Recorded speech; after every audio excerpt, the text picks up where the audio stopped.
Hello, and welcome to Buffy and the Art of Story Season 2. If you love Buffy the Vampire Slayer and you love creating stories or just taking them apart to see how they work, you're in the right place. I am Lisa M. Lilly, author of the Awakening Supernatural Thriller series and the QC Davis Mysteries, and founder of WritingAsASecondCareer.com. Today we'll be talking about Season 2, Episode 7, Lie to Me. I'll cover how the inciting incident or story spark here has two separate parts, a midpoint reversal in the plot that Buffy only recognizes after the fact, the way that the characters' dialogue shows intense conflict by talking about the things that they're not mad about, and how Buffy and Spike serve as reflections of one another and foreshadow the Season 2 finale. As always, there will be no spoilers except at the end to talk about foreshadowing, but I'll give you plenty of warning. Okay, let's dive into the Hellmouth.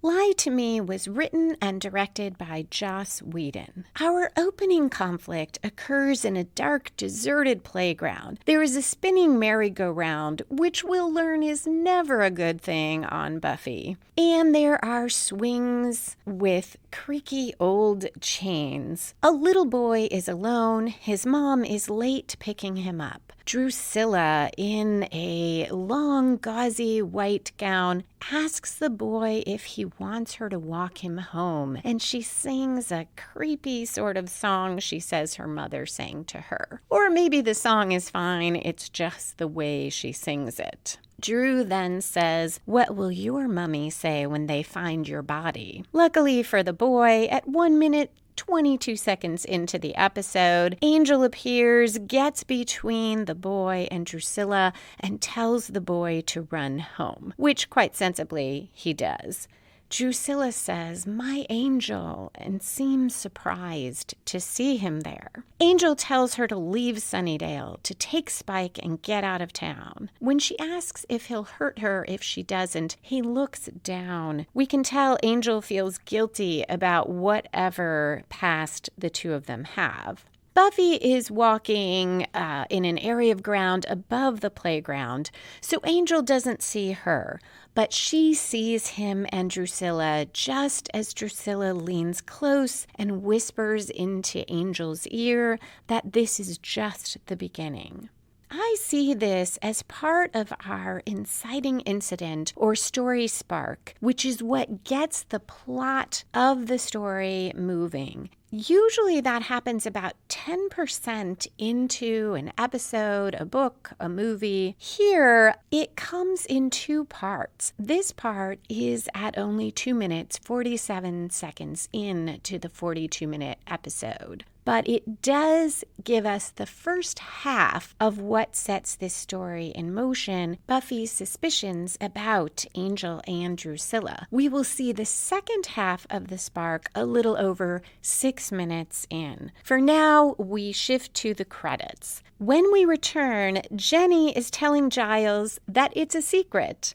She won't tell him where they're going on their date tomorrow night. Buffy appears and tells Giles that nothing vampire-y happened last night. He notices Buffy seems a little blue and suggests she take the night off. So he is taking his own advice from back in Reptile Boy that he will stop driving her so hard. Buffy's okay with taking the night off, but when Giles says she could spend some time with Angel, she says he might have other plans. Later, she tells Willow about seeing Angel with this woman and says she doesn't know if the woman is a vampire. We're now at 6 minutes, 30 seconds in, and this is what I see as the second half of that inciting incident or story spark. Billy Fordham, whom Buffy calls Ford, walks up behind them. Buffy has been talking to Willow and Xander about feeling a little blue. Xander wants her to cheer up by coming to the bronze.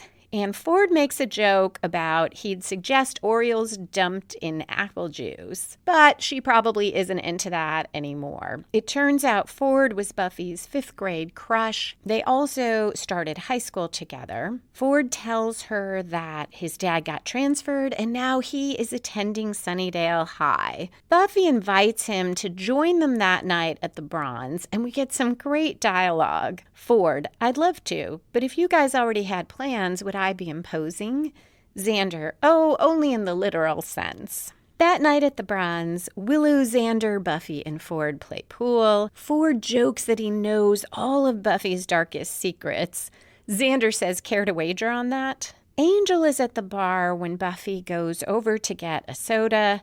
She asks what he did last night. Angel lies and says he stayed in and did nothing, which, of course, only makes Buffy angry and more suspicious. She walks away. He follows. She introduces Ford and Angel, but almost immediately asks Ford to walk home with her. After she leaves, Angel looks concerned. In another wonderful Xander quote for the episode, Xander says, okay, once more with tension. Outside, Buffy is explaining to Ford that maybe Angel is her boyfriend, but she hears noises. She can tell someone's being attacked, so she asks Ford to go back into the Bronze, claiming she left her purse there. He stops when he hears a woman crying.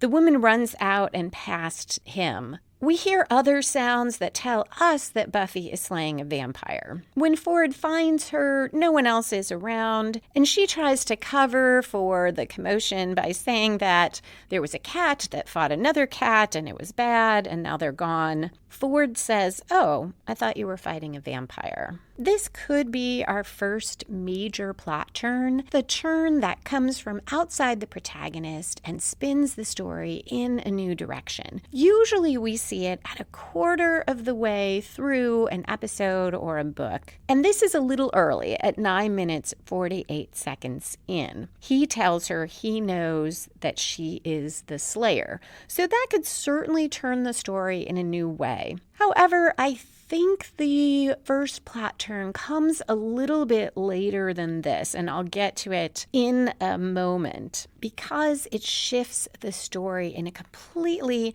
different way. Later that night on the phone, Buffy tells Willow that it's sort of neat that Ford knows about her being a Slayer. She didn't have to deal with whether or not to tell him. He just knew, and now she doesn't have to spend all this effort and energy hiding her secret. Since Buffy is happy, we know something bad will happen, and it does. In what I see as the actual first major plot turn, Ford is knocking on what looks like a warehouse door. He goes down some stairs. Inside is a hidden club. All of these people are enamored of vampires. This is what really spins the story in a new direction. Just Ford knowing Buffy's secret wouldn't necessarily be a problem, but Ford knowing Buffy's secret and being part of this club that is fascinated with vampires, that's a problem. In the background, vampire movies are playing. A guy wearing a cape it looks like he got in the Halloween store comes up to Ford. His name is Marvin, but he calls himself Diego now, and he asks how it went with Buffy. Diego also reminds Ford that the lease is almost up for this place, something that is probably important later.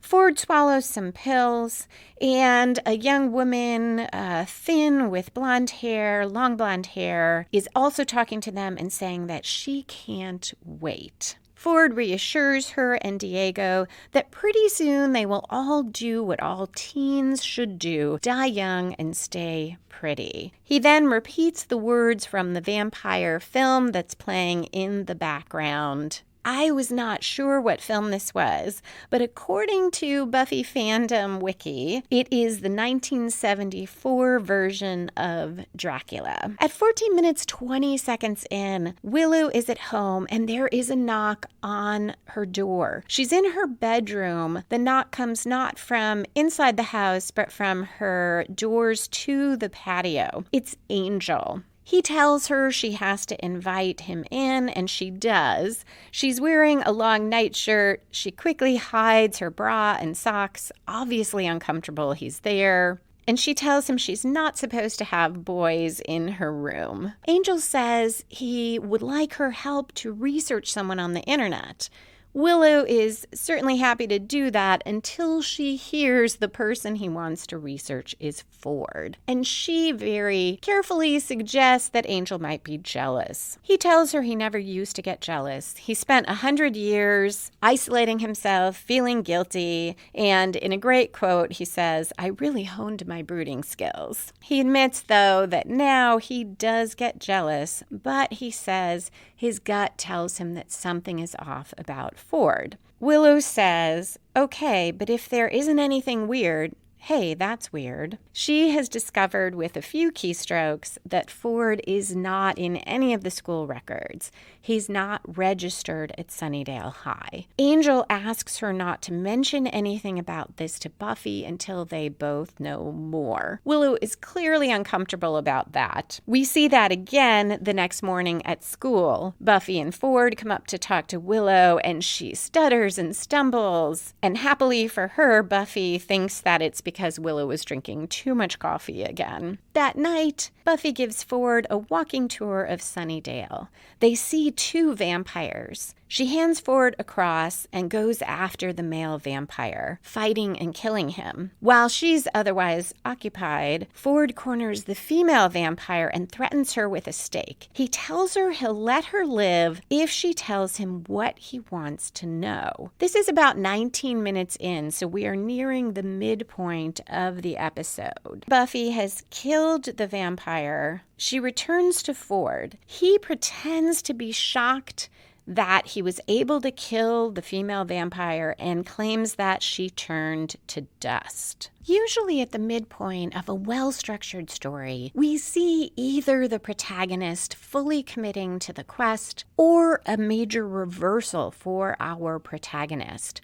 While this is still a little bit before the midpoint, I see this as the reversal for Buffy, though she is unaware that it has happened. She thinks Ford really has dusted the vampire. We find out later that he made a deal with her, and that deal is to give Buffy to Spike. Clearly a major reversal for Buffy. Meanwhile, Willow, Angel, and Xander find the warehouse, which the Buffy fandom wiki tells me is called the Sunset Club. I didn't notice that in my viewing, but it makes sense. Willow mentions this is the only thing, this address is the only thing she was able to find on the internet about Ford. That makes me think that perhaps that lease Diego mentioned is in Ford's name. And I really like that because it's a minor detail that was thrown in that helps support the idea that Willow was able to track this place down. Later, we'll find out that Ford wanted Buffy to figure out what was going on, at least to a certain extent, and to come to the club. So perhaps he left that as a breadcrumb for Buffy to follow. They go into the club after claiming to be friends of Ford, and Xander and Willow comment on the vampires yay theme. Chanterelle, the young woman with the long blonde hair, welcomes them and tells them it's okay that they're new.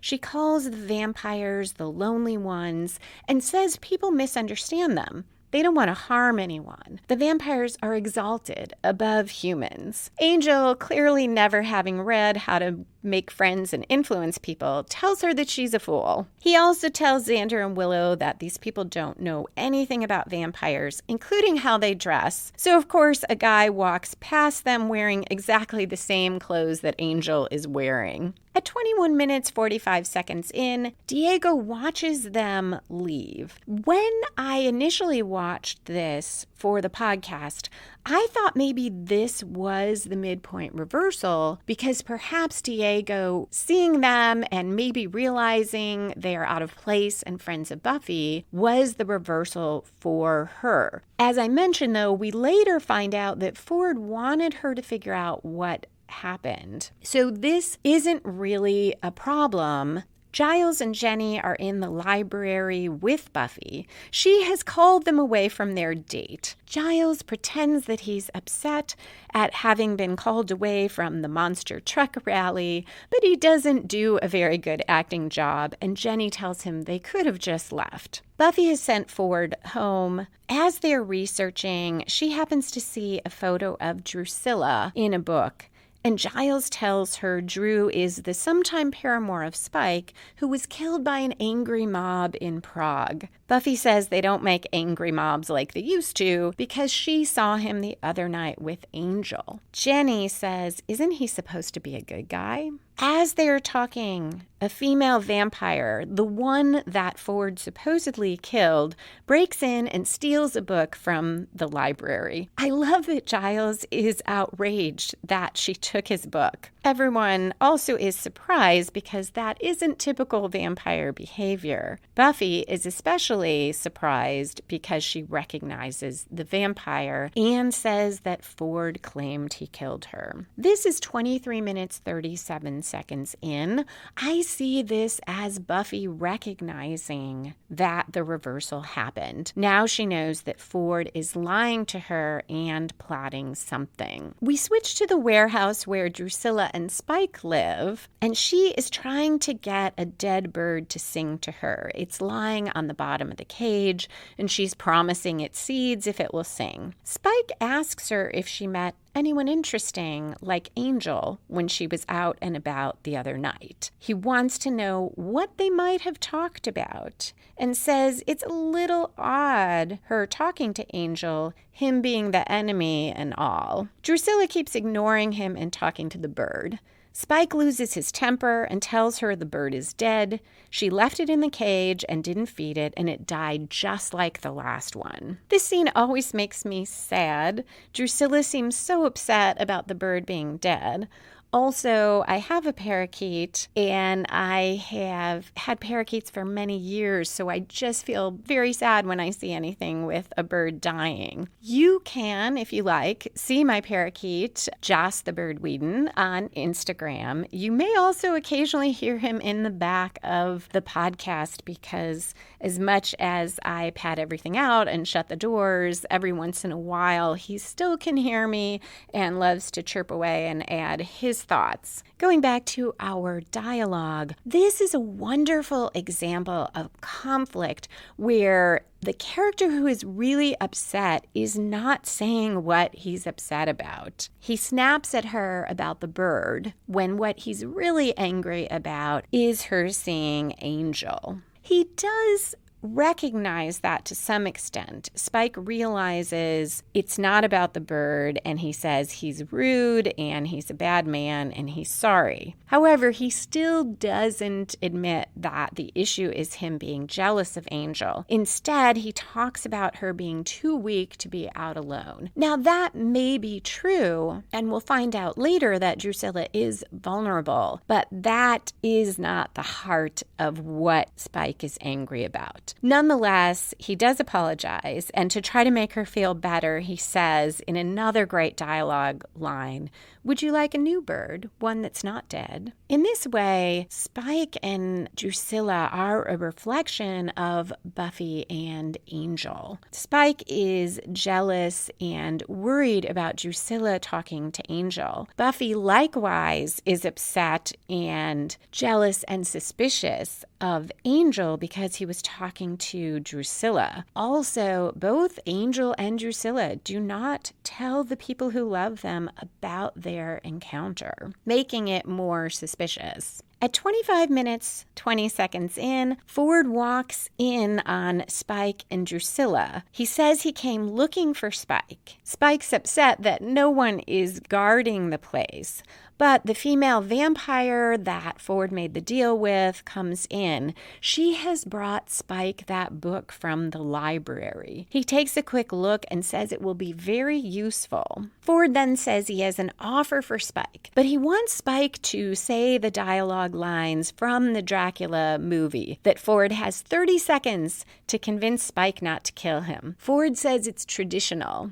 Spike says he's not much for tradition and grabs Ford to bite him, but Drusilla stops Spike. Ford insists Spike has to say the line. Ford then tells Spike that he wants to become a vampire. In another great line, Spike says, "I've known you for 2 minutes and I can't stand you. I don't really feature you living forever." But Ford offers him a trade. He will hand Buffy to Spike on a silver platter if Ford can become a vampire. We cut to a commercial. Great hook before that commercial break. When we return, Buffy is at home. Angel comes to the door. As he did with Willow, he asks if he can come in. Buffy says sure, but once he's invited, can't he always come in?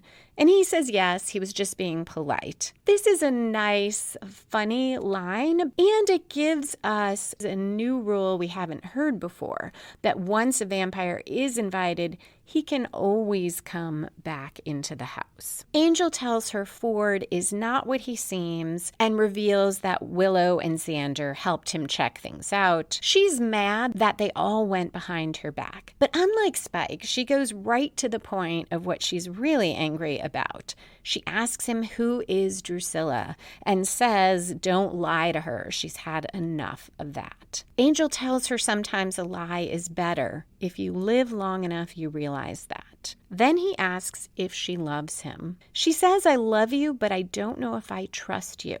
He says maybe she shouldn't do either. Angel tells her that he did many unconscionable things as a vampire, but Drusilla was the worst. He was obsessed with her. First, he made her insane. He did every kind of mental torture he could think of, including killing everyone she loved. She finally fled to a convent. The day she took her vows, he turned her into a demon. Then he tells her that Ford belongs to this vampire cult. Buffy and Ford meet the next afternoon in front of the school. He wants to take her out again and says he'd like to surprise her. Buffy says, "I like surprises." They agree to meet later. The next scene, Ford is at the Sunset Club. Diego asks Ford, what about his friends? Are they coming? Ford seems a little worried and angry that Diego didn't mention the friends before, but says that everything is fine. From upstairs, Buffy says, "No, it's really not." Ford tells Diego it's drafty in here, and Diego disappears up the stairs. Buffy calls Ford a lying scumbag, and he admits that he will become a vampire, that that's what he wants. She realizes that he must have offered her as a trade because vampires are kind of particular about who they turn. She asks what's going to happen, and he laughs and says it's already happening. We hear the door swing shut upstairs. So that's why he said that it was getting drafty, so that Diego would know it was time. Ford tells Buffy that door can only be opened from the outside. He also reveals that the club used to be a bomb shelter. There's 3 feet of concrete in all the walls. No one can get out. At sunset, the vampires will come. They will open the door from the outside.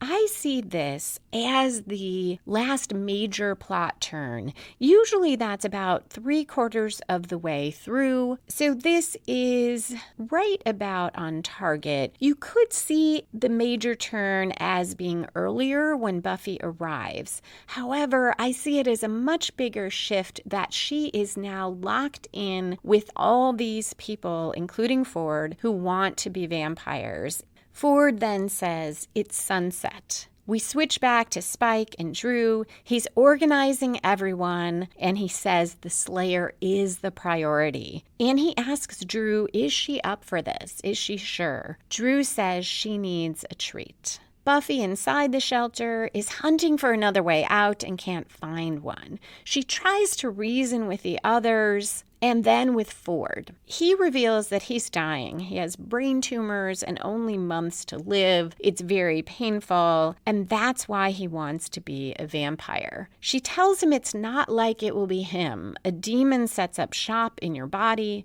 It remembers your life, it walks and talks, but it's not you. He still says that's better than what's in store. She tells him she feels sorry for him, but what he's doing is still wrong. When he claims he has no choice, we get a great dialogue line that encapsulates much of the theme of the entire series. Buffy says, "You have a choice. You don't have a good choice, but you have a choice." We hear car sounds from outside. He admits that everyone else is going to die. The deal is only for him. But he views the others as sheep, and you can tell he thinks they're kind of pathetic, and he just doesn't care what happens to them. Or at least that's how he acts. We're at 38 minutes, 41 seconds in, and the climax of the episode starts. Ford knocks Buffy down the stairs. Chanterelle looks a bit shocked at that. All the same, she ascends the stairs to meet the vampires when they open the door.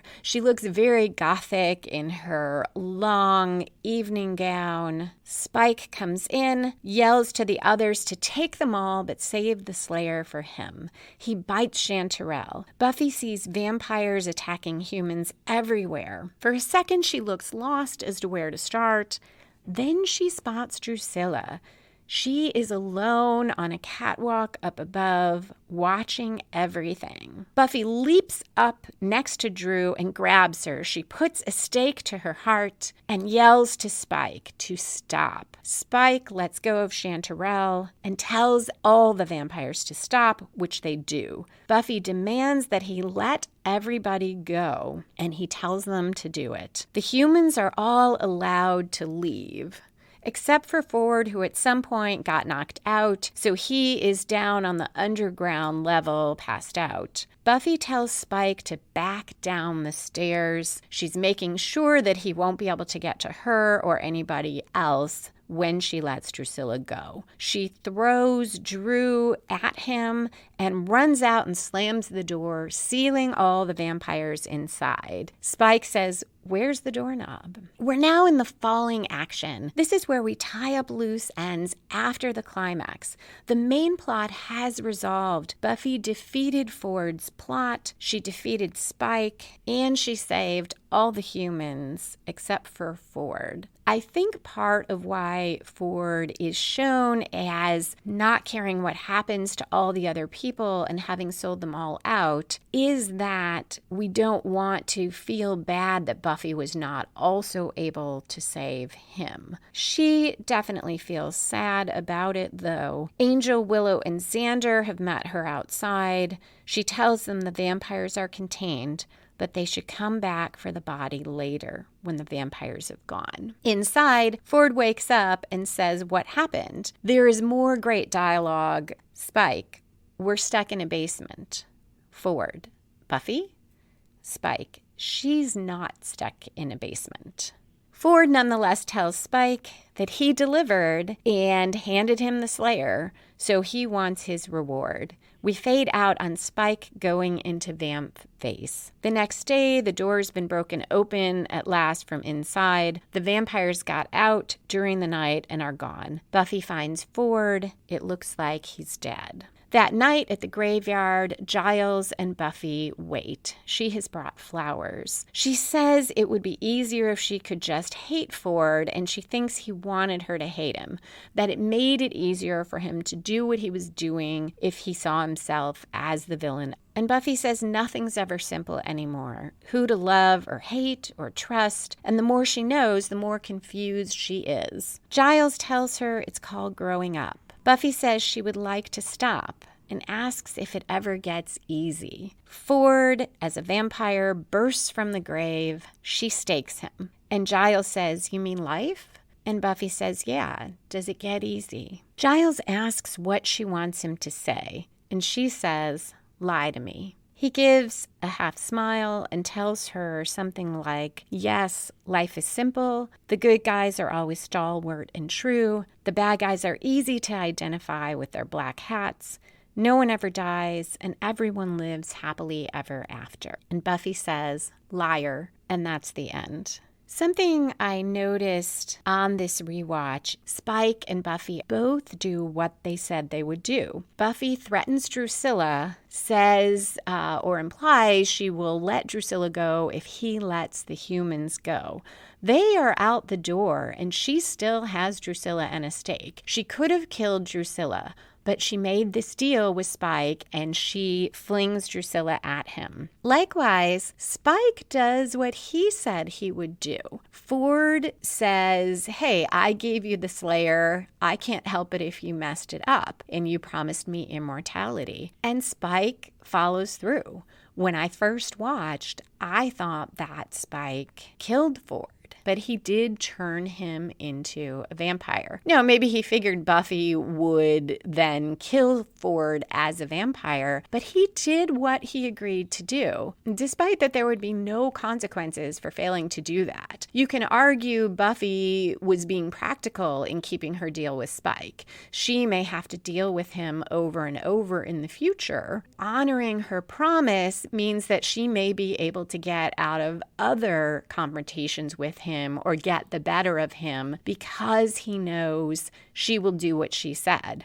There was no downside for him killing Ford, yet Spike had made a deal, so he went ahead with it. That plays into something I'll talk about further in the spoilers. Even though this episode doesn't seem like it does much to move our season-long story arc, it does. So stay tuned for the spoilers if you want to hear about all the foreshadowing, as well as a little bit about which side character we will see again both in Buffy and Angel. If you have thoughts you'd like to share with me about Buffy, tweet me at Lisa M. Lilly. That's Lisa, M as in Marie, Lilly, hashtag Buffy Story, or email me, lisa@lisalilly.com. If you would like to see pictures of Joss the parakeet, you can check out Instagram, also at Lisa M. Lilly. If you are not sticking around for the spoilers, thank you so much for listening, and I hope you will come back next Monday for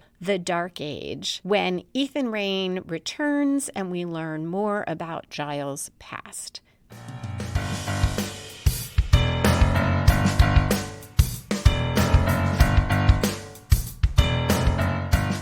And we're back for spoilers. We'll start with a very short and fun foreshadowing that I doubt was intentional. After Angel and Ford meet, it's a very awkward moment, and Xander says, okay, once more with tension. A little foreshadowing of the title of the musical episode, Once More with Feeling. However, I doubt that any of them were thinking about that at the time. Another thing that is not so much foreshadowing is Willow's patio door. We will see her bedroom again in season 3, Gingerbread. The parents in Sunnydale are infected with by a paranoia demon. They go after all of their teenagers who they think are involved in the occult, which includes Buffy and Willow. Willow's mom will lock her in her bedroom, and the bedroom looks pretty much the same as it does here, except there is no patio door. There is only the door to the inside of the rest of the house, which is locked, so Willow can't get out. One of those convenient TV things that I guess we are not supposed to notice. Now I'll switch to some actual foreshadowing and hints of what's to come. Jenny tells Giles, you just have to trust me, when he's nervous about her choice for the next night's date. She is joking, but I find it interesting that, again, we are raising trust and Jenny, particularly in an episode that is all about who to trust and who not to trust. And remember, in the season 1 finale, Prophecy Girl, Giles said to Jenny, how do I know I can trust you? So here we have this little echo of that in a light, funny context. I do think it is part of weaving through some subtle hints that maybe we can't trust Jenny. Also, when Buffy says she saw Angel with Drusilla,